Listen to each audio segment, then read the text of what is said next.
जिनके गुणों के गान में वे वर्धमान महान दिन विचरे हमारे ध्यान में।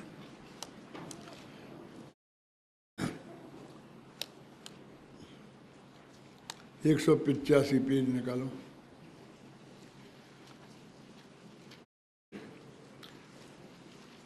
आचार्य जयसेन का कोटेशन चल रहा है।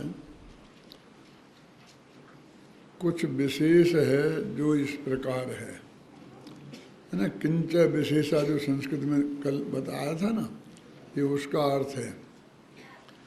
अप्रतिक्रमण दो प्रकार का है, ये तो ज्ञानियों के आश्रित अप्रतिक्रमण और एक अज्ञानियों के आश्रित अप्रतिक्रमण।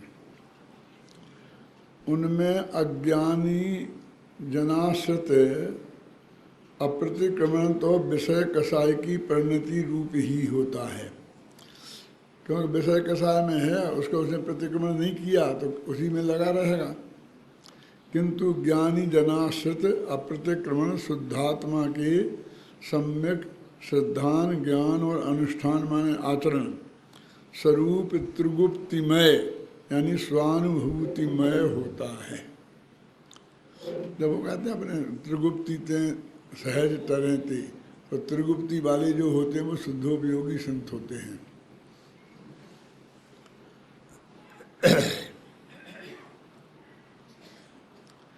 वह ज्ञानी जनाश्रित अप्रतिक्रमण सराग चारित्र लक्षण वाले शुभोपयोग की अपेक्षा यद्यपि अप्रतिक्रमण कहा जाता है,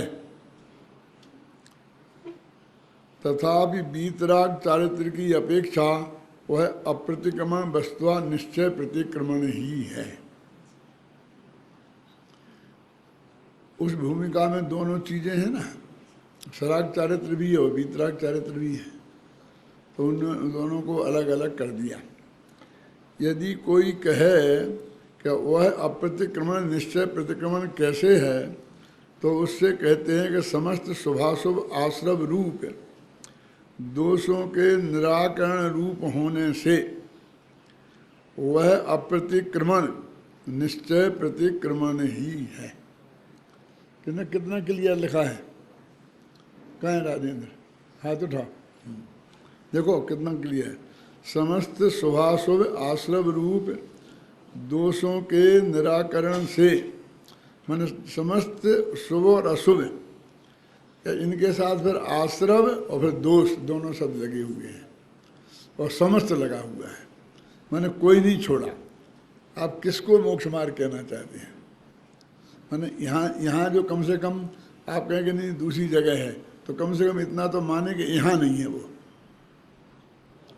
है ना।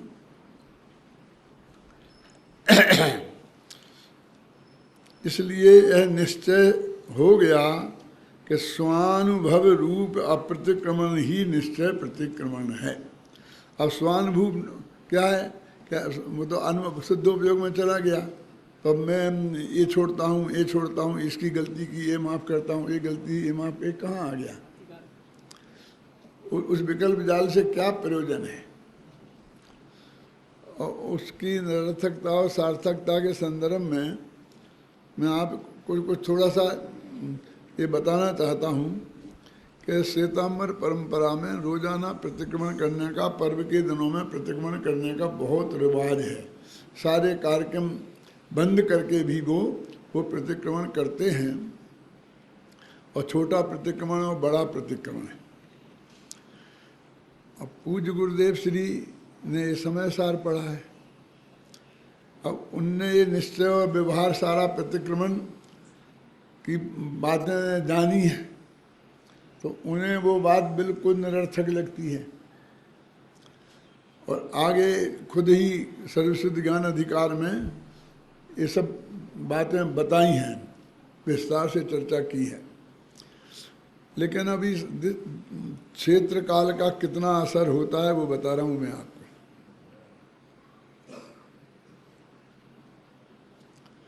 थोड़ी खतरनाक तो है, लेकिन बता कि राम जी भाई ये नहीं चलेगा, ये प्रतिक्रमण किए बिना तो नहीं चलेगा।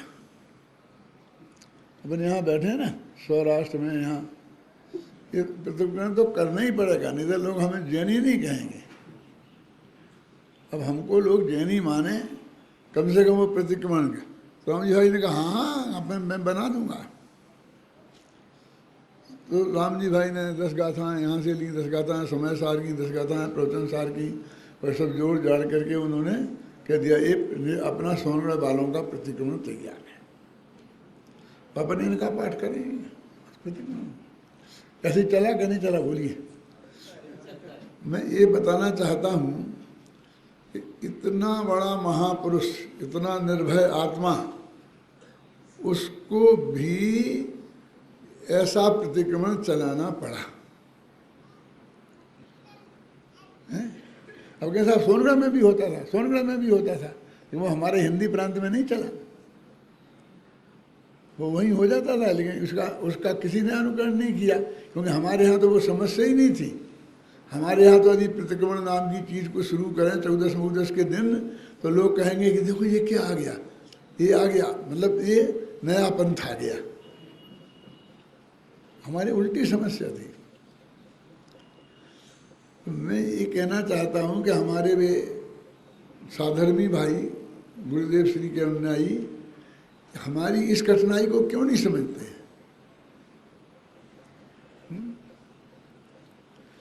हमारे नए नए मुल्ला सोनगढ़ जाते थे और वहाँ से सुन के आते थे भगवान महावीर नो जय। तो भगवान महावीर की जय बंद होके वे महावीर नो जय बोलने लगते थे। क्यों भैया, तुम हिंदी भूल गए क्या? उनको ऐसा लगता था कि मैं कुछ हूँ, महावीर का नो जय बोलने में कुछ अच्छा लगता था। माने वो उन सारी परंपराएं जो सोनगढ़ में किस परिस्थिति विशेष से चल रही थी और जिनकी हिंदी प्रांत में बिल्कुल ज़रूरत नहीं थी, उनको हमने यहाँ किया। मैं एक फर्स्ट डे से कहता आ रहा हूँ, मैं 50 साल हो गए मुझे इस बात को कहते हुए हमेशा कि ये यहाँ नो नो क्यों करते हो, नो की क्या ज़रूरत है, एक ही बहुत है। ये सारा काम हिंदी में हो रहा है, प्रवचन हिंदी में कर रहे हो, हैं? और बीच बीच में और भी जो बातें वहाँ होती थी और उनको कहते, और उसकी वजह से यहाँ विरोध होता, कैसे पूरा सोनगढ़ बना देंगे।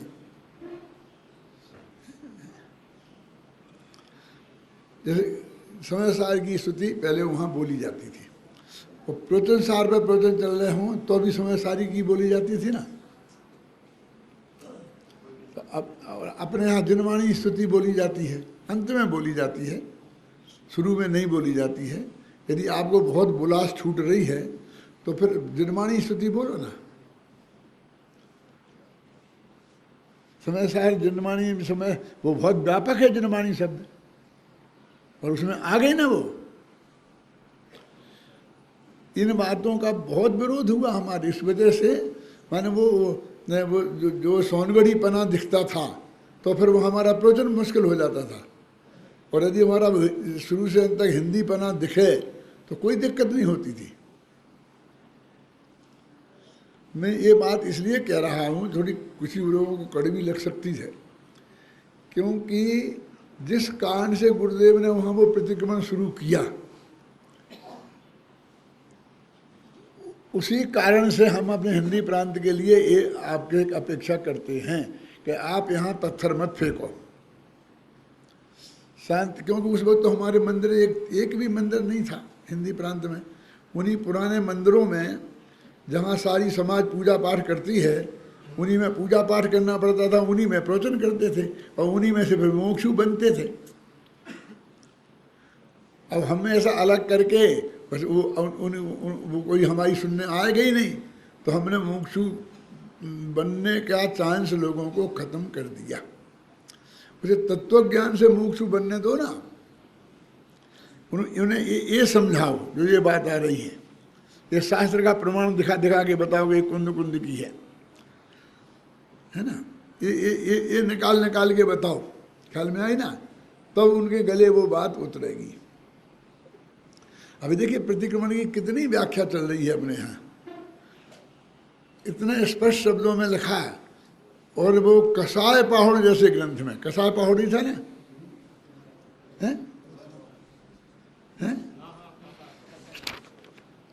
कसाय पहाड़ जैसे कर्म ग्रंथ में भी ये लिखा है कि पहले शुद्धोपयोग हो, फिर शुभोपयोग में आए और फिर शुद्धोपयोग में जाए, उसका नाम प्रतिक्रमण है। अब वो सारा प्रतिक्रमण तो वो एक तरफ रह गया जो वो किया जाता है, और ये प्रतिक्रमण है। और वही शुद्धोपयोग शुभोपयोग में जो आते जाते हैं, जो उन्हीं का हुआ ना। अब इसके नीचे से ग्रस्तात्मकों का है ही नहीं है।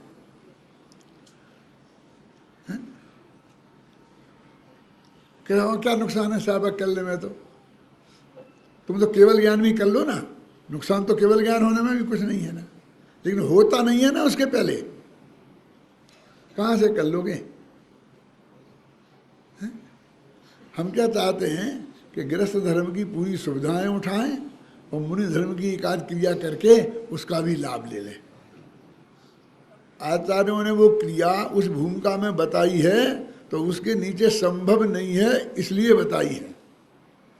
ब्रह्मचर्य व्रत यदि 7वीं प्रतिमा में बताया है तो इसलिए बताया है कि 6वीं प्रतिमा तक संभव नहीं है। तो फिर क्या करें? शादी करें, पत्नी मर गई हो तो दूसरी करें कि पहली करें? कौन कहता है करो तुम्हें? तो हम ब्रह्मचर्य ना, लेकिन ब्रह्मचर्य होता ही नहीं है। तुम शादी मत करो ना, कौन रोक रहा है? लेकिन ब्रह्मचर्य तो 7वीं प्रतिमा में होता है। तो तुम्हें ब्रह्मचर्य लेना है तो 7वीं प्रतिमा लो, और वो संवत्सर होता है पहले, और फिर दूसरी प्रतिमा होती है, फिर पालो। कोई व्रत नहीं पालना है इसको, किसी बंधन में बनी बंधना है, सम्मदर्शन के चक्कर में भी नहीं पड़ना है, बस कोरा ब्रह्मचर्य लेना है और दुनिया को बेवकूफ़ बनाना है।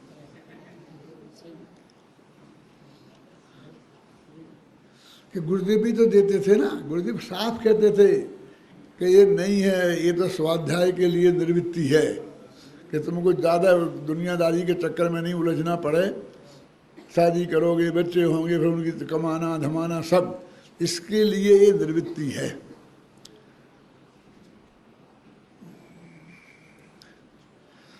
मैं बाबू भाई जैसे आदमी से मैंने ये सब बातें करी हैं। क्या मैंने कहा, देखो बाबू भाई, या तो मैं आपकी सत्य मानूं और या सर्वज्ञ भगवान की, बोलो किसकी मानूं? शांति समझ में आए? क्या कहा मैंने राजेंद्र? सर्वज्ञ भगवान कहते हैं कि 7वीं प्रतिमा में ब्रह्मचर्य व्रत होता है ना? और आप कहते हो मालूम पहले, तो किसकी मानूं मैं? कि कोई ज़्यादा है, बड़े बड़े नाम मत लो मेरे सामने, सबको एक साथ सूली पे मत चढ़ाओ। लेकिन ये तो सर्वज्ञ भगवान की बात है।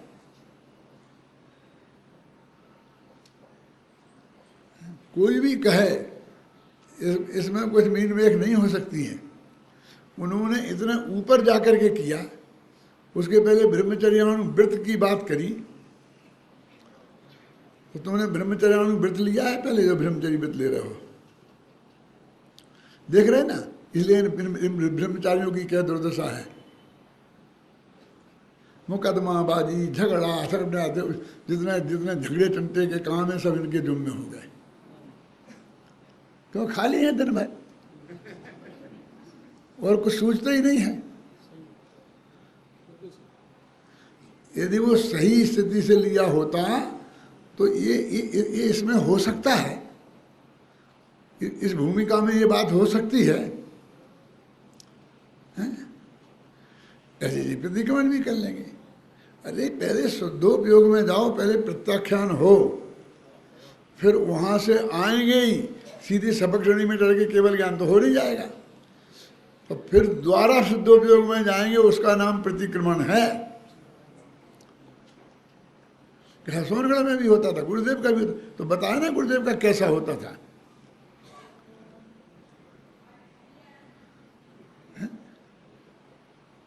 ऐसी आरती घुस गई हमारे यहाँ जबरदस्ती की। टोडरमल जी के आमनाय में बिल्कुल किसी भी तरह की आरती को कोई जगह नहीं है, ना तो वो घी की दीपक की, ना वो तुम्हारी टॉर्च वाली, कोई नहीं, कुछ नहीं है ही नहीं। काय की आरती, किसकी आरती? आरती माने क्या होता है? बड़े दादा ने पूरी किताब लिख दी उस पर, एक पढ़ी आपने, क्या नाम? जिन पूजन रहस्य। और वो विद्यानंद जी को इतनी अच्छी लगी कि हजारों उनने बंटवाई, जहां जहां वे गए वहां वहां उन्होंने वो किताब लेके, अब बड़े दादा को फोन कराया 1000 किताब लेके आओ, 1000 किताब लेके बड़े दादा गए, पहले इनका सम्मान कराया, फिर वो किताब बंटवाई। उसमें लिखा कि आरती माने क्या होता है। कहूँ आरती भारती पुरुषार्थ गुण गाय। पढ़ा? पूजन की पंक्ति है कि नहीं? बोले ऊपर की पंक्ति क्या है? क्या जरूरत है? अपने अपने चकी से काम चलेगा। वो जयमाला शुरू होती उसके ऊपर का छंद है कि हे भगवान, अब मैं आपकी आरती कहता हूं। कहूं आरती, तो आरती करने की चीज नहीं है, कहने की चीज है। लिखी नहीं, मैं अपने घर से थोड़ी लाया हूं। कहूं आरती और भारती जिनवाणी, और उसमें पुरुषार्थ के गुणों का गान करूंगा मैं, कि पुरुषार्थ से मोक्ष प्राप्ति होती है, और बाकी के 4 संवाद भी साथ में नियम से होते ही हैं। ऐसे एक दो नहीं, बड़े दादा ने कम से कम 25 प्रमाण प्रस्तुत किए हैं कि जहाँ आरती शब्द का अर्थ जिनेंद्र भगवान का गुणगान करना होता है। कोई एक भी ऐसा दीपक होता है, उसमें घी डलता है, उसमें कीड़े मकोड़े गिरते हैं, और वो फिर वो कैसा क्या होता है ना। अभी वो सोनगढ़ में आ गई, फिर वो आ गई, फिर उसके बाद में वो हटी तो वो लाइट की आ गई, टॉर्च की। अब मैंने सुना फिर लौट के वही आ गई घी की। क्योंकि घी की बोली गुजरात में श्वेतांबर समाज का प्रभाव होने से हर बोली को घी बोली कहते हैं, सुना आपने? विदेश में भी, तुम्हारे शिकागो में भी घी बोली होती है। कोई बोली सोलर मिंद्र की बोली लग रही हो तो उसे क्या बोलते हैं? भैया घी बोली होगी। बोली माने घी बोली। और फिर इतने मन इतने मन इतने मन अपने बोलते थे ना चमन भाई ठाकसी हैं, इतने मन 2 मन 4 मन। मैं कही मन क्या होता है? कि 2.25 रुपया। मन तो तौल का नाम है, ये रुपया कहाँ से आ गया? मतलब अब समझ लो कि कितना पुराना अज्ञान है। जब 2.25 रुपया किलो घी बिकता, मन 2.25 रुपया का 1 मन माने 40 किलो घी बिकता होगा, तब शुरू हुई होगी ये। अज्ञान कभी कभी कितना पुराना होता है, हैं? अब उस दिन से भाव आज तक नहीं बदला।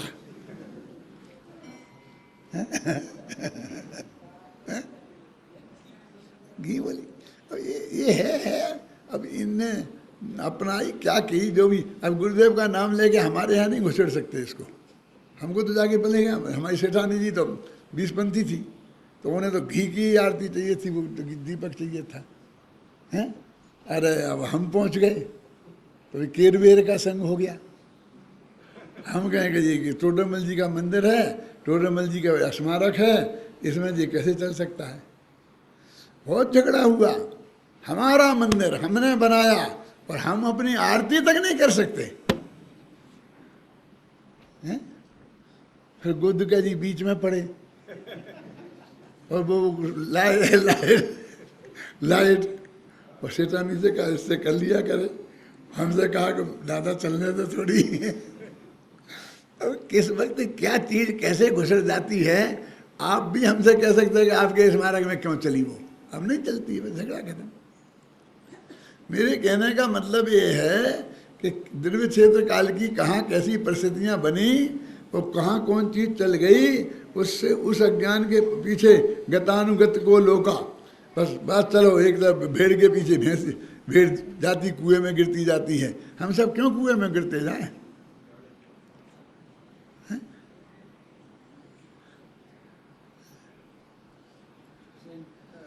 बहुत गंभीरता से विचार करने की चीज़ है।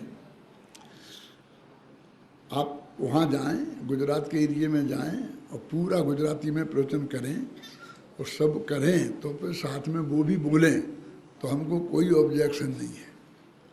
अब बिल्कुल प्योर हिंदी प्रांत, दिल्ली में, जयपुर में बैठे हैं, हरियाणा में बैठे हैं, और एक बाकी गुजराती का बोल के क्या करोगे? क्यों?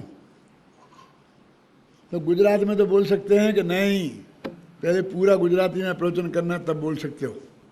हिंदी में प्रवचन करोगे तो भगवान महावीर की जय बोलनी पड़ेगी, स्वामी जी की भी बोल सकते हो, लेकिन कान्जी स्वामी की जय होगी, वो नो जय नहीं होगी।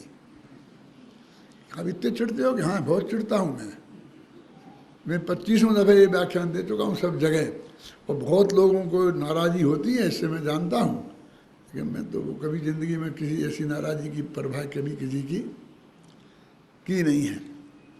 देखो, अभी ये निश्चय प्रतिक्रमण ये है, अब व्यवहार प्रतिक्रमण तो कहते वो ठीक है। अब व्यवहार प्रतिक्रमण में भी जो अशुभ क्रियाएं हैं उनसे छोड़कर शुभ क्रियाओं में आए, क्योंकि अशुभ से सीधी शुद्ध नहीं होती, आप समझे ना, इसलिए वो कहा, लेकिन वो शुभ क्रिया से तो कुछ होता ही ना बंध नहीं होता, ना पुण्य का ना पाप का, ना शुभ क्रिया ना अशुभ क्रिया से। शुभ भाव और अशुभ भाव से वो तुम्हारे आने से उस जिनवाणी में उसे प्रतिक्रमण कह देने से वो बंध का अभाव नहीं हो जाएगा, निर्जरा नहीं हो जाएगी, होगा तो बंध ही। तुम्हें कहने की सुविधा दे दी उसे धर्म, लेकिन धर्म का काम नहीं होगा उससे। अब तुम हमें निकाल के पेज बताते हो, क्यों पेज बताते हो? 1,00,000 जगह होगी, निश्चय की बात एक जगह और व्यवहार की 1,00,000 जगह। हमारे पास सबका यही जवाब है कि व्यवहार से कहा होगा। क्यों? बस खत्म। तुम लाओ कितने प्रमाण लाते हो, वो प्रमाणों के बोझ से मत दबाओ कि सब धबला में, फलाने में, इसमें, उसमें, उसमें। अब जो कसाई पहाड़ का आ गया ना, हमें नहीं मिलता तो तुम हमें नहीं मानते, अब क्या करें? तो ऐसे मिल जाए कहीं तो छांट के रखना चाहिए, है? मेरा आशा समझ गए ना कि इसमें रंच मात्र भी फर्क नहीं है, कितना भी हम तर्क वितर्क करें। यदि कोई कहे कि वह अप्रतिक्रमण निश्चय प्रतिक्रमण कैसे हुए, है तो अप्रतिक्रमण और उसे तुम निश्चय कह रहे, इसका मतलब झूठा तो हमें ये दिखता है निश्चय, क्योंकि प्रतिक्रमण को प्रतिक्रमण कह रहे वो व्यवहार, और अप्रतिक्रमण को प्रतिक्रमण कह रहे ये निश्चय है। तो देखो उत्तर कहाँ पढ़ रहे थे अपन? तो उससे कहते हैं कि समस्त शुभाशुभ आश्रव रूप दोषों के निराकरण रूप होने से वह अप्रतिक्रमण निश्चय प्रतिक्रमण ही है। इसलिए यह निश्चय हो गया कि वह स्वानुभव रूप अप्रतिक्रमण ही निश्चय प्रतिक्रमण है। बनारसी दास का एक छंद है और उसमें ये बताया है कि ये ज्ञानी जीवों के 24 घंटे भगवान जिनेंद्र की भक्ति हृदय में उनके बसती है, और उसका पूरा एक छंद है। मैं जब जयपुर में गया था सन 67 में, सबसे पहले, आज से 46 वर्ष पहले, तो मैंने मंदिर में वो छंद लिखाया था कि मेरे हृदय में 24 घंटे भगवान की भक्ति बसती है, लेकिन तुम तो भक्ति में तो दिखते ही नहीं। कि भैया लिखा है कि मैं शास्त्र पढ़ता हूँ, कभी उनकी बात सुनता हूँ, कभी उनकी बात सुनाता हूँ, कभी उनकी बात लिखता हूँ, कभी पढ़ाता हूँ। इस तरह मेरे हृदय में एक समय भी ऐसा नहीं है कि हे भगवान तुम्हारे भक्ति मेरे हृदय में ना बसती हुई, ऐसा उसमें लिखा है, वहाँ लिखाया था। अब वो मिट गया, मंदिर ही मिट गया, बदल गया, सब हो गया, लेकिन मुझे तो मंदिर में जाता हूँ तो वहीं पर वो लिखा आज भी दिखता है। क्या बिल्कुल सबसे इम्पोर्टेंट जगह मैंने वो लिखाया था अपने ऑफिस में। मैं जहाँ बैठता था, जहाँ आजकल शांति जी बैठते हैं, उसके सामने ही अभी भी लिखा है। वो लिखाया था मैंने श्रीमद का, वो कछु शेष रहा उन साधन से, जब तप नियम हो आप कियो, जो आप समझ गए ना, वो मैंने उसके सामने लिखा था। क्यों कि जब मैं लिखते लिखते और मेरी गर्दन ऐसी हो तो सबसे पहले मुझे वो देखना चाहिए। क्या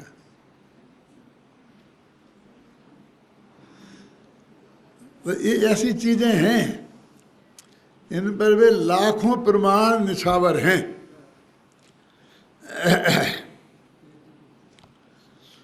यद्यपि यह व्यवहार प्रतिक्रमण की अपेक्षा अप्रतिक्रमण शब्द से वाच्य है। वो व्यवहार प्रतिक्रमण का निषेध करने के लिए हमने इसे अप्रतिक्रमण कहा है ना। तथापि यह ज्ञानी जनों को मोक्ष का कारण बनता है। शुद्धात्मा को उपादेय मानकर निश्चय प्रतिक्रमण के साधक भाव के रूप में विषय कषाय से बचने के लिए यदि व्यवहार प्रतिक्रमण किया जाता है तो वह व्यवहार प्रतिक्रमण परंपरा मोक्ष का कारण कहा जाता है, अन्यथा मात्र स्वर्गादि सुख के निमित्त भूत पुण्य का ही कारण है। मैंने पुण्य बनेगा वो परंपरा मोक्ष का कारण कह दिया होगा, कोई अपेक्षा लगा लगू करके, है ना। ये निमित्त की प्रधानता से।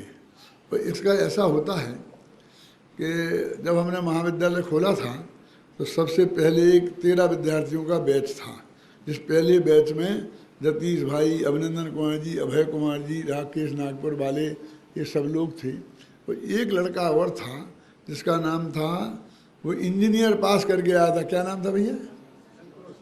हाँ, संतोष दमोह वाला। वो भी इंजीनियरिंग पास करके हमारे यहाँ उपाध्याय में भर्ती हुआ था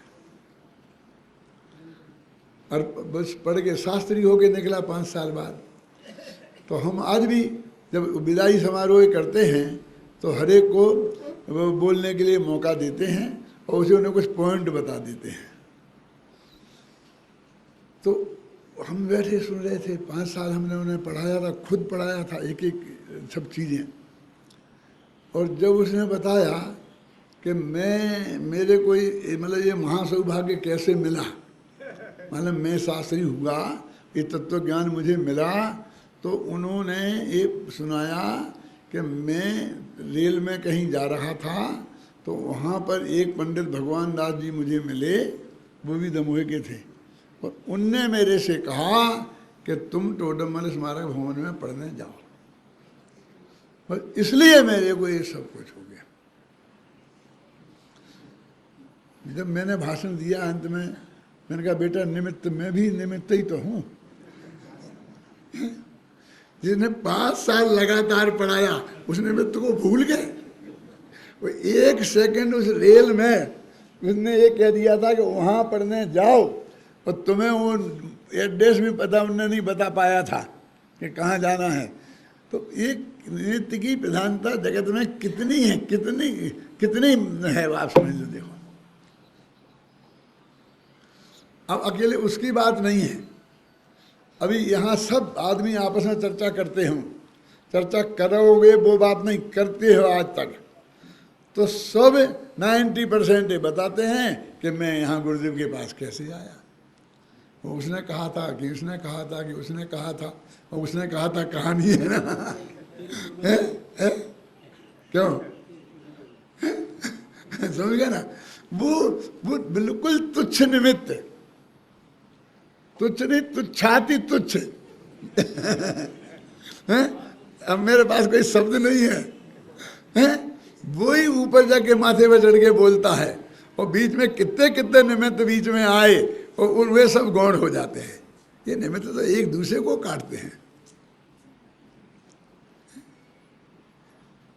ये हमारी दृष्टि कैसी है उसकी बात कर रहा हूं मैं। देखो, और जो अज्ञानियों का से संबंधित अप्रतिक्रमण है वह तो मिथ्यात्व और विषय कसाई की परिणति रूप होने से नरकादि दुखों का कारण है। तो हम तुम प्रतिक्रमण छोड़ के उस अप्रतिक्रमण में जाने के लिए थोड़ी कहते हैं। और आज का 99% जीव ये प्रतिक्रमण को छोड़ के उसी में जाता है। खतरा तो सबसे बड़ा ये है ना, ये कल से ये छोड़ देंगे तो वो 1 घंटा जो बचाएंगे प्रतिक्रमण में से, उसे समय सार का स्वाध्याय करने वाले नहीं हैं। टीवी देखेंगे, निश्चित रूप से किसी विषय कसार के काम में ही वो काम लगाएंगे। तो वो भी समस्या कोई छोटी मोटी तो है नहीं, बहुत बड़ी है ना। कि ये बात वो निश्चय उस प्रतिक्रमण में जाने के लिए है, और जो ऐसे अप्रतिक्रमण में जाता है जो सीधे नरक का रास्ता है। तो उस तरफ भी सावधानी।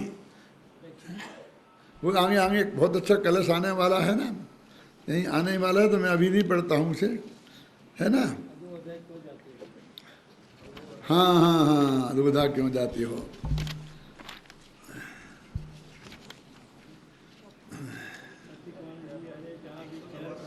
हाँ हाँ हाँ, बोलो। यत्र प्रतिक्रमण में विष प्रणीतम उनमें कुतस्यात्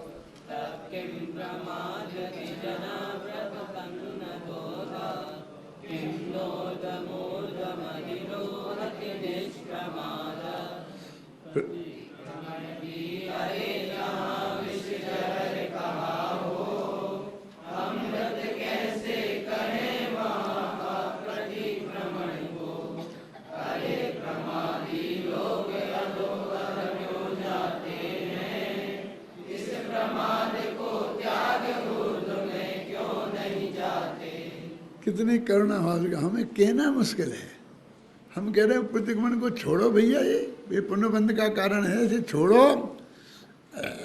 ऊपर को तो जाते नहीं, नीचे नीचे जाते हैं। अब क्या करें, हम नहीं समझाएंगे ये बात कि साहब पंडित जी ऊपर तो कोई जाने वाले हैं नहीं, आप ऐसी कह दोगे तो जो करते हैं वो और छोड़ देंगे। हजारों लोग हमसे ये बात कहते हैं और उनकी 100% सत्य बात है। अब बोलोगे इस तत्व ज्ञान का निरूपण बंद कर दें, ये महासत्य में छुपाई रहने दें, और हमारे बाप के हाथ में है क्या। हम तो समय सार पढ़ रहे हैं। अब उसमें जो आया है, तो जब वो आया है तब भी उसका अर्थ नहीं बताएं तो फिर कौन से कहाँ कब बताएंगे, बोलिए। वो इसके लिए वो उदाहरण है सबसे बढ़िया कि वो अंधा आदमी 84 लाख योनियों के बड़े भारी हॉल में हो गया था, और वो दीवार पे ऐसा हाथ रख रख करके दरवाज़ा खोजता था। एक ही दरवाज़ा था कि उस दरवाज़ा वो मिले तो बाहर निकल सकता था। लेकिन भाग्य की बात कि जब दरवाज़ा आता था तब उसके माथे में खुजली होती थी। तो वो माथे में खुजली करते करते आगे बढ़ जाता था और फिर चक्कर खाता था। माने ये समय सार में लिखा है आ गया, तो हमें उस डर से कि कोई भ्रष्ट ना हो जाए फिर हम उसको निकाल दें और फिर आगे बढ़ के ऐसा ही नहीं है कि ऐसे खूब धुनाई करना चाहिए, जितनी हो सकती हो उतनी। मुश्किल से एक तो मौका मिला है जिसमें आचार्य का पृष्ठबल है, जिसे ताकत से कह सकते हैं। दूसरी जगह तो वैसे ही जान खा जाएंगे, हैं? हाँ, होने नहीं देंगे, कहने नहीं देंगे। लौट के वहीं चले अपन भैया। कहाँ चल रहे थे? और जो अज्ञानियों से संबंधित अप्रतिक्रमण है वह तो मिथ्यात्व और विषय कसाय की परिणति रूप होने से नरकादि दुखों का ही कारण है। इस प्रकार प्रतिक्रमण आदि 8 विकल्पों रूप शुभोपयोग यद्यपि सविकल्प अवस्था में अमृत कुंभ है, तथापि सुख दुखादि में समता भाव रखने रूप परम उपेक्षा रूप संयम की अपेक्षा विषकुंभ ही है। और वो जो ऊपर वाला है ना, वो किसी अपेक्षा विषकुंभ नहीं है, है ना। और अप्रतिक्रमण को जो विषकुंभ कहा है वो तो वो अज्ञानियों वाला अप्रतिक्रमण है ना, उस वाले को कहा है, इस वाले को कभी नहीं कहा है ना। अब इन गाथाओं में स्वामी जी का, ये स्वामी जी ने यही कहा है। स्वामी जी के कोटेशन तो मैंने सिर्फ इसलिए दिए हैं कि इनके बिना मुमुक्षु लोगों मानेंगे नहीं, ख्याल में है ना, इसलिए निकाल करके दिए हैं। जो बात अभी आप तक समझाई वही इसमें है। और आपको घर पढ़ने की मना कोई नहीं कर रहा, घर पढ़ना ऐसी प्रेरणा दे रहे हैं। लेकिन अपन तो फिर रिपीटिशन होगा वैसे का वैसा पूरा, इसलिए मैं अभी इसको आगे बढ़ता हूँ। कुछ लोग महानुभाव ऐसा भी कह सकते हैं कि भाई गुरुदेव का आता है तो आगे बढ़ जाते हैं क्योंकि गुरुदेव का शत्रु हूं मैं जिसने हर गाथा पे गुरुदेव को कोट किया हो, उसकी भी गुरुदेव की भक्ति में शंका प्रकट करना कितना बड़ा अन्याय है, इसकी कल्पना आपको है? ऐसा कोई मिलेगा आपको? एक गाथा ऐसी नहीं कि जिस गाथा में गुरुदेव श्री का कोटेशन उद्धृत नहीं किया हो, और जबकि वो सारी बात आगे पीछे कही जा चुकी है, ख्याल में आई ना है। फिर भी समझ लो गुरुदेव के प्रति ये सच्चा भक्ति भाव का समर्पण, ये एक अर्घ चढ़ा रहे हैं ऐसा समझ लेना है। क्यों हेमचंद जी? आगे बढ़ने की अपेक्षा है। इन गाथाओं का तात्पर्य एक पंक्ति में छुल्लक मनोहर लाल जी बरनी इस प्रकार व्यक्त करते हैं। इनने भी कम से कम 25, 30, 40 पेज लिखे हैं। इन्हें एक पंक्ति का जगह मिली आपने लेकिन जगह मिली है क्या? देखो, विकल्प रत रहना विषकुंभ है और स्वभाव रत रहना अमृत कुंभ है।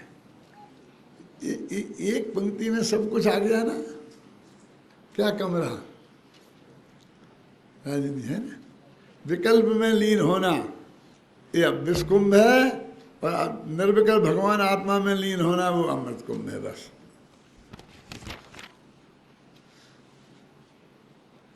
ये तो अपन ने पढ़ ही लिया था। अब किसका? किन का? कसाय पहाड़ का।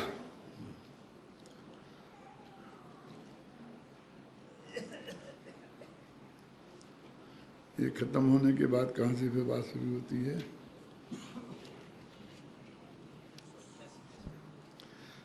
देखो, प्रतिक्रमण, देखो इसका अर्थ नहीं चाहिए, इन्वर्टेड कमा क्लोज हो गया। प्रतिक्रमण की उक्त व्याख्या से, कौन सी व्याख्या? कौन सी व्याख्या? कौन बताएगा? हाथ उठाओ फटाफट। कौन बताएगा? तू बताएगा? बोल हनुमान, बोल बोल, खड़ा हो जा, तेरे से जरूर पूछूंगा। हैं क्या? बैठ जा, बैठ जा। बड़े लोगों से इसलिए नहीं पूछता कि वे सब इज्जत वाले हैं, और छोटे बच्चों की इज्जत जाने का कोई डर नहीं होता। क्यों? इसलिए उनसे पूछ लेता हूँ। कौन सी व्याख्या है कि पहले प्रत्याख्यान हो शुद्धोपयोग रूप, फिर गिरे और फिर द्वारा प्रत्याख्यान हो, उसको प्रतिक्रमण कहते हैं। इस व्याख्या से प्रतिक्रमण की उक्त व्याख्या माने समझ गया? उक्त माने कौन सी? ऊपर ही कही है जो है। हाँ अनिल जी, ठीक है। यही स्पष्ट होता है कि प्रथम बार पर का त्याग करके आत्मा में आ गए, यह निश्चय प्रत्याख्यान हुआ।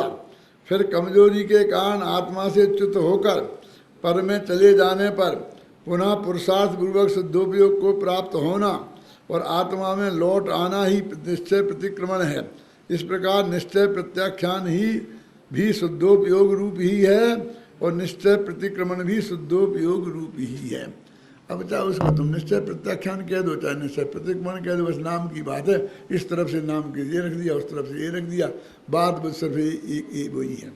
इस संदर्भ में अपन ने जरा नियम सारे याद दिलाया था ना, हर प्रत्याख्यान भी शुद्धोपयोग, प्रतिक्रमण भी शुद्धोपयोग और आलोचना भी शुद्धोपयोग, सब व्यवहार प्रतिक्रमण में लगे हुए दोषों का गुरु के समक्ष या स्वयं की ही साक्षी में प्रायश्चित किया जाता है।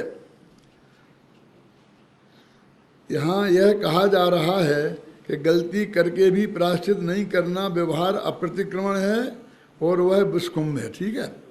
और गलती हो जाने पर प्रायश्चित करके उसे सुधार लेना व्यवहार प्रतिक्रमण है, वह अमृत कुंभ है। आचार्य शास्त्रों का यह कथन व्यवहार न्याय का कथन है, सो उचित ही है, हमें क्या उसमें ऐतराज है। अब ये नया शब्द आया प्रायश्चित। अभी तो प्रतिक्रमण अप्रतिक्रमण चल रहा था ना, प्रत्याख्यान अप्रत्याख्यान चल रहा था, अब आया प्रायश्चित। ये प्रायश्चित क्या है? सीधी व्याख्या तो ये चित्त माने भगवान आत्मा, पर से हटकर आत्मा में जाना, वही प्रायश्चित। आगे वही लौट फिर के वहीं की वहीं है। अब जाकर के खुद गुरुदेव के सामने अपनी गलती का व्याख्यान करना और फिर उनसे उस गलती के लिए जो भी दंड विधान है वो आगम के अनुसार उन दंड के विधान की प्रार्थना करना, ये इसे भी प्रायश्चित बोलते हैं। और मुनिराजों को रोजाना ही भोजन आहार के बाद में अपने गुरु के पास जाकर ऐसा करना पड़ता है। मैंने भोजन के बाद ही क्यों? क्योंकि भोजन में के टाइम में ज़्यादा गड़बड़ी होना संभावना है। क्यों? क्योंकि गृहस्थों की संगति में जाएंगे। गृहस्थों का घर काजल की कोठरी है, और काजल की कोठरी में कैसो ही प्रवीण जाए, एक दाग आखर पे लागे पर लागे ही।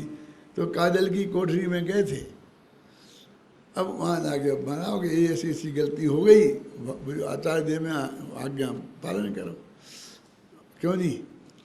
इन्हीं उनने झूठ बोल दी और नहीं बताई कोई गलती, तो एक साथ में लगाना चाहिए आदमी आचार्य महाराज को। क्यों कि ये बता रहा है सही है कि कुछ और गड़बड़ थी? तुम सोच भी क्या सकता है। नग्न दिगंबर दशा जिसने धारण की है उसकी बात के लिए भी कोई गवाह सफाई की जरूरत है? वहाँ अदालत बैठेगी, वो वकील की जरूरत है? वहाँ तो ये कल्पना भी नहीं की जा सकती है कि वो कोई गलती छिपाएगा। क्यों? और जो भी उसको दंड विधान प्रायश्चित दिया जाएगा, वो प्रायश्चित वो नहीं साहब अभी तो बहुत कठोर सजा है, थोड़ी कम कर दो, ऐसा नहीं होगा। और ऐसा होता है।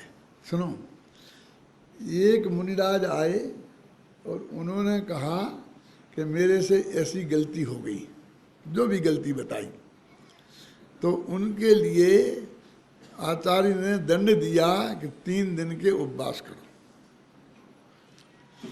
अब दूसरे मुनिराज आए और उनने भी बिल्कुल वही कि मेरे से ये गलती, बिल्कुल वही गलती बताई, ध्यान से सुनना। और उनको सजा दी गई कि तुम 3 दिन तक उपवास नहीं करोगे। ये शास्त्र की बात बता रहा हूं मैं, घबराना नहीं। एक ही अपराध, उसके एक को वहीं उन्हीं के सामने दूसरा लेन से लगा था ना पीछे अपना अपराध बताने के लिए, उन्हीं के सामने 3 दिन के उपवास की सजा और दूसरे को 3 दिन उपवास नहीं करने की सजा। पहला भी सुन रहा है, ये अन्याय नहीं चलेगा, ऐसा किसी ने नहीं कहा। किसी के चित्त में विकल्प भी नहीं आएगा कि ऐसा क्यों अन्याय क्यों हो रहा है, क्यों। कि साहब वो तो मुनिराज हैं तो उनके में तो नहीं आएगा, लेकिन हमारे चित्त में तो आ रहा है, हम तो गृहस्थ है ना, हमें तो आ सकता है कि ऐसा अन्याय क्यों। वहाँ भी भाई भतीजावाद चलता है क्या? वे मुनि महाराज उनके कोई रिश्तेदार होंगे हैं, और वे कोई शत्रु घर से आए होंगे। अरे भाई, जो पहले आया था ना वो 25 वर्ष का हट्टा कट्टा जवान था,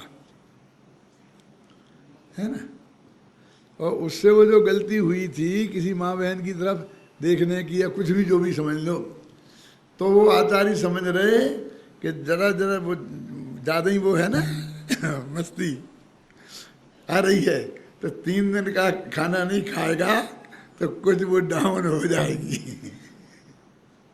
क्या समझ गया? इसलिए उनको प्रमाद का कोई केस था, तो एक जम के खाए रोज ही ना, जवान है तो इसकी वजह से इसको आलस आता है, प्रमाद आता है, समझो प्रवचन में नींद आ गई थी, तो उसको उसकी सजा दी थी क्या कि 3 दिन उपवास करोगे। अब दूसरे को क्यों? भाई उन्हें भी नींद आ गई थी कि इनको कमजोरी के कारण नींद आ गई। अब ये बुढ़ापे में ये उपवास नहीं चले, वो ये मानते नहीं है, तो उन्हें ये सजा दी गई कि 3 दिन तक उपवास नहीं करोगे। समझ गया? क्योंकि सजा देना उद्देश्य नहीं है। क्या है उद्देश्य? उसको परिणति सुधारना है शिष्य की, भले ही नाम उसकी सजा है, लेकिन महाराष्ट्र में सजा को क्या बोलते हैं? शिक्षा। हम शिक्षा देंगे तुम्हें, गुजराती में भी बोलते हैं। गांधी जी को शिक्षा दी थी ना, बेंच पे खड़े हो जाओ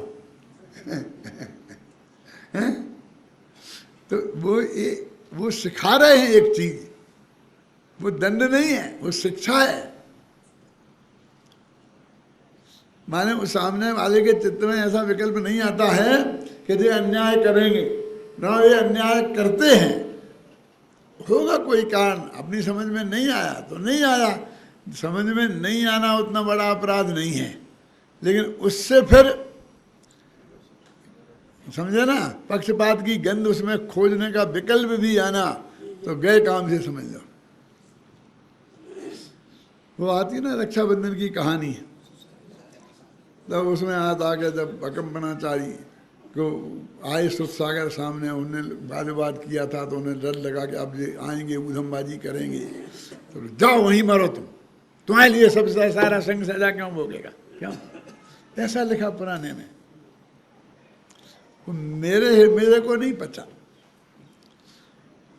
कोई आचार्य ऐसा कैसे कह सकता है कि तुम जाओ बेटा तुम्हें मरना, तुम्हारे पीछे सब क्यों मरे, कह सकता है?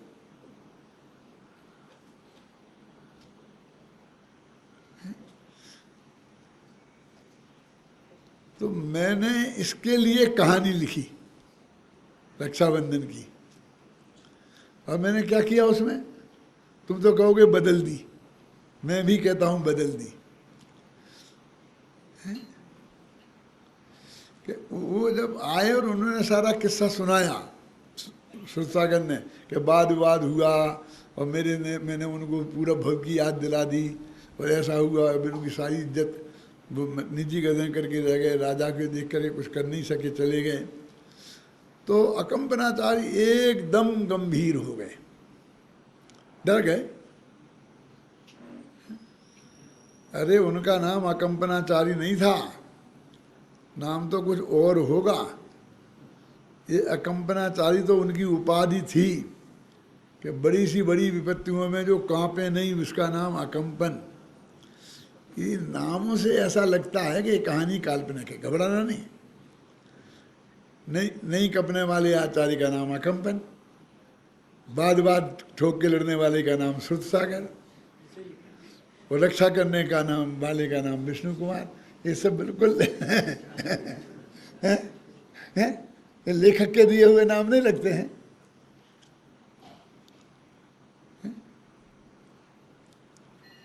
अभी ख्याल में आई बात? ये ऐसे सार्थक नाम होते हैं। वो श्रुत सागर रक्षा कर देते, क्यों? अकंपन वाद विवाद कर लेते, ऐसा नहीं। वो 3 नाम सार्थक नाम हैं, तो बिल्कुल गंभीर हो गए।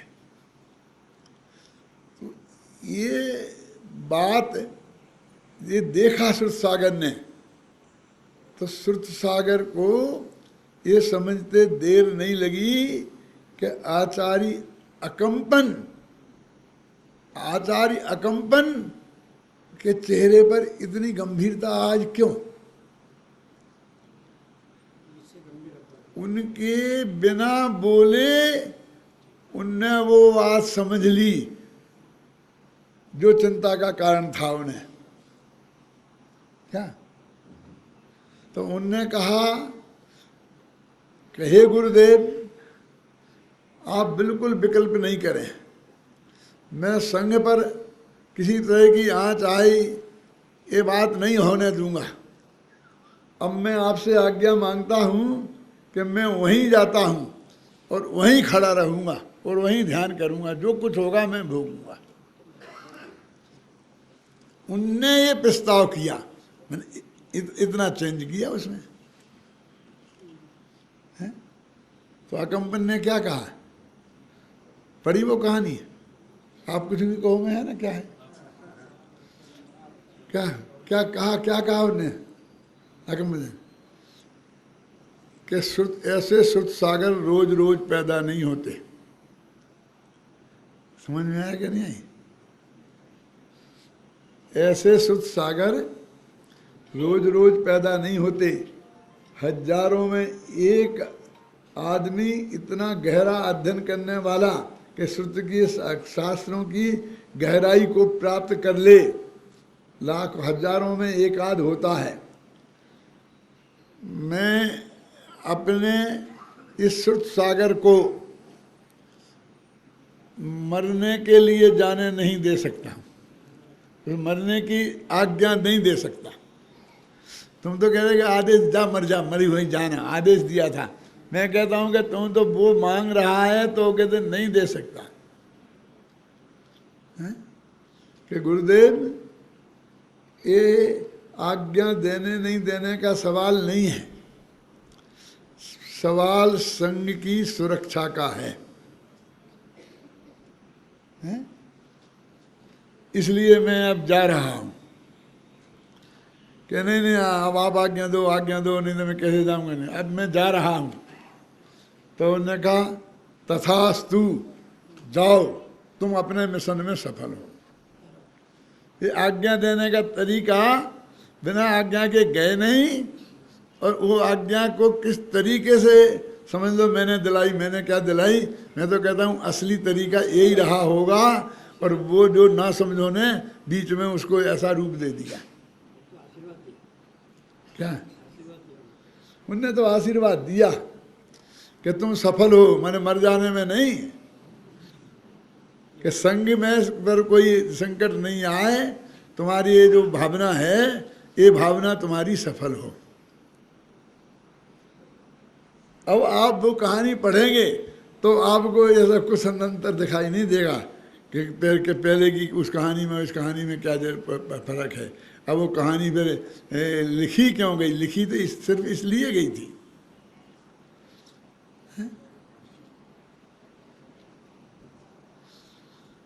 जो कभी किसी विपत्ति में नहीं कंपे, ऐसे अकंपन को कपा देने वाली घटना घटित हुई। क्या है? और जब वो कहते हैं कि नहीं मैं श्रुत सागर को, इतना मुश्किल से तैयार होता है विद्वान, आता है ना, वक्ता आता सहस्रेशु आता ना, है ना, सतेषु जायते वीरा और सहस्रेशु च पंडिता, 1000 में एक पंडित बनता है, और वक्ता 10 सहस्रेशु। अब आगे मत पढ़ो, आगे में कोई दम नहीं है, किसी मूर्ख का लिखा हुआ है,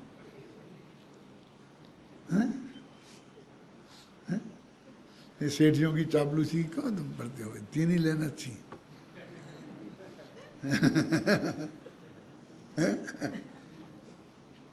समझ गया आप? वो कहते हैं कि नहीं नहीं, ऐसे सुध सागर को बर्बाद नहीं हो। क्यों? वो कहते, ये नहीं कहते, वे कहते साहब तुम्हें पता नहीं था ना। अकंपन क्या कहते हैं अभय जी? सुध सागर, तुम्हें पता नहीं था ना मेरी आज्ञा का। तो श्रुत सागर कहता है कि श्रुत के सागर को इतना तो समझ में आना चाहिए बिना गुरु की आज्ञा के ही समझाए।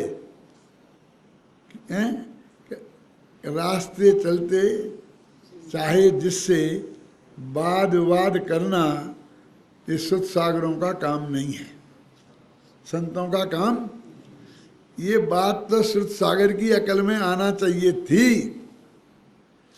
ये बात कहनी थी हमें कि श्रुत सागर की अकल में क्यों नहीं आई ये बात, तो श्रुत सागर के ही मुंह में डाल के कहलाई।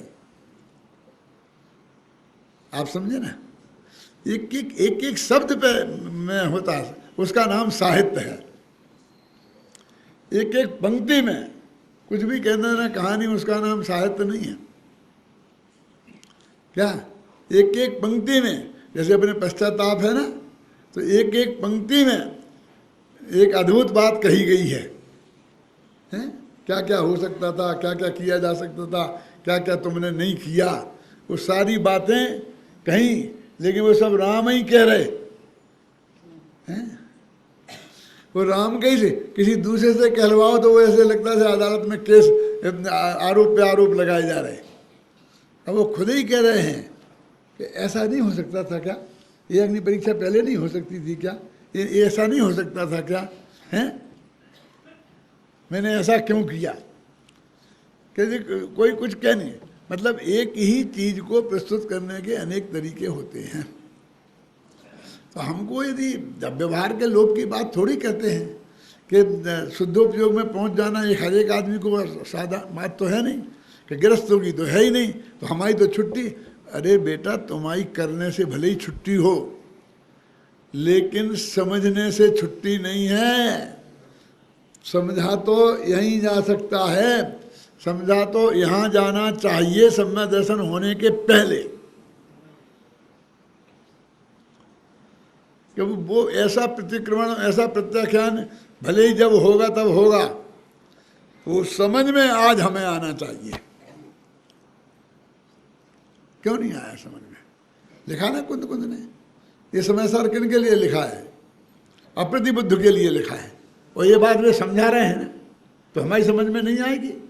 आनी चाहिए, अवश्य आनी चाहिए। और जरा हम कोशिश करें तो हर एक को अवश्य आएगी। एक बात मुझे कहना है, शास्त्र की बात नहीं है। इस शिविर में कुछ लोग हैं कि मुक्तागिरी जा रहे हैं, कहीं मुक्तागिरी कहाँ, मांगी तुंगी जा रहे हैं, कहीं जा रहे हैं, कहीं जा रहे हैं। हमारे शिविर का ये नियम नहीं है। जो विद्यार्थी क्लास छोड़ के कहीं जाए, मेरा सख्त ऑर्डर है कि उसे द्वारा क्लास में नहीं बैठने दिया जाए, परीक्षा में नहीं बैठने दिया जाए। जो यहाँ पर महाविद्यालय में प्रवेश लेने आए हैं, यदि वो ऐसी गलती करते हैं तो उन्हें महाविद्यालय में प्रवेश नहीं दिया जाएगा। अब मैं इन बुजुर्गों से, उन लोगों से जो मेरे, जिन्हें मैं आज्ञा नहीं दे सकता, उनसे तो मैं क्या कहूँ? यदि उन्हें थोड़ी भी समझ है तो इस तत्व ज्ञान के महायज्ञ में आए हैं, वो कैसे छोड़ के ऐसे जा सकते हैं? मुझे ऐसा लगता है कि मेरा प्रवचन में कुछ कमी है। यदि नहीं होती तो किसी को विकल्प कैसे आया कि मैं इसे छोड़ के चला जाऊं और फिर वहां जाके आऊंगा? क्योंकि वो तीर्थ भाग नहीं रहा है, मैं भागूंगा। ये प्रवचन कल आपको द्वारा नहीं मिलेगा जो आज मैंने किया है ना?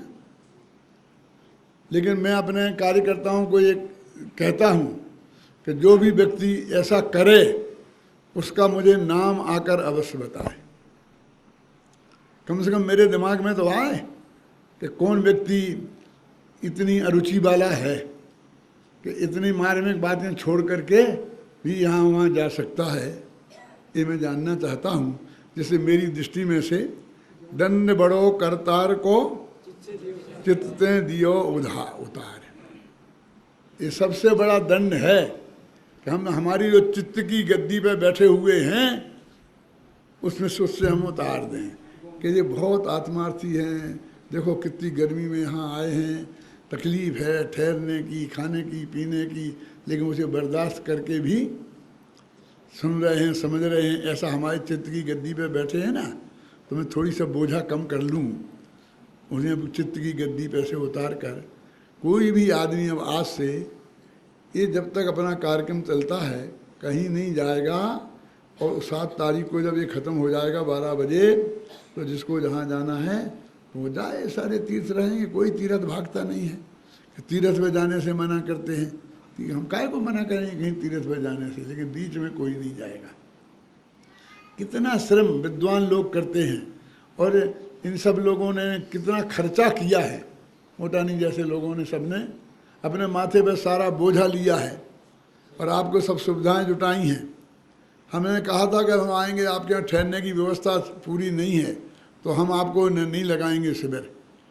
तो इनने हमको कहा नहीं दादा, हमने इतने कमरे नए बनाए हैं, इतने लैट्रिन बाथरूम नए बनाए हैं, हॉल बनाए हैं, लिफ्ट लगाई है, और हमें दिखाया जा कर के। आए थे भी गुरुदेव की जयंती पे।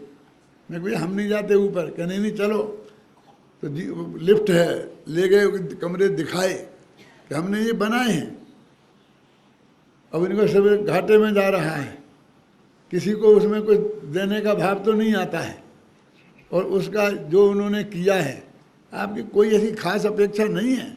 आप दोगे तो बहुत ही बढ़िया है, नहीं दोगे तो भी कोई यहाँ बाल हिलने वाला नहीं है, सब शांति से होने वाला है। आखिर ये बम्बई का है, लेकिन आना चाहिए हर एक को विकल्प। जिसकी जो शक्ति है उस सीमा में उसको अपना सहयोग करना चाहिए और उसका पूरा उपयोग करना चाहिए। आज से कोई भी व्यक्ति इस शिविर को बीच में छोड़ के नहीं जाएगा, इस मंगल भावना के साथ।